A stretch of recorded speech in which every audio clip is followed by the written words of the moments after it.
खुलुमबाय। गिबि गिबियावनो बैसागु बोथोरनि खुलुमनाय आरो गाहाम हामलायनायखौ गासैबो गेदेमा आरो आंनि लोगोफोरनो जासिहरनाय जाबाय। आरो आंबो अनलाइन खन्थाइ आवरायनाय बादायलायनायाव बाहागो लानाय जाबाय। खन्थाइनि मुं: खंसे दैमानि गारबोनाय गाथोन।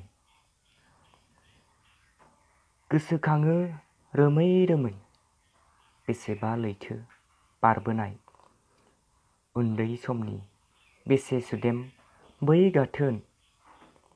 दाबो हुरा हुरा गोरबोआव फैबाय थायो स्रियै बेसेबा अननायजों आइनि जोथोन।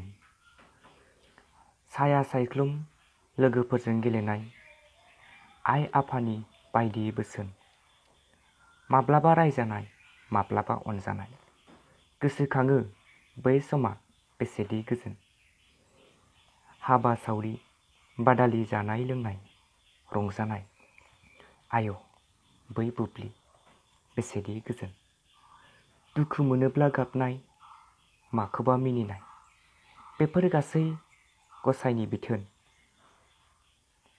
दिनै बहाथो थांखो मैनास्रिनि गोदै मिनिनाय। सुदेम बार मुसुरनाय गोजोन गोजोन आदै बादारुनि आंखौ रागा फोजोंना जंखायनाय। हनै नोंनि अनजालिया जोहोलाव।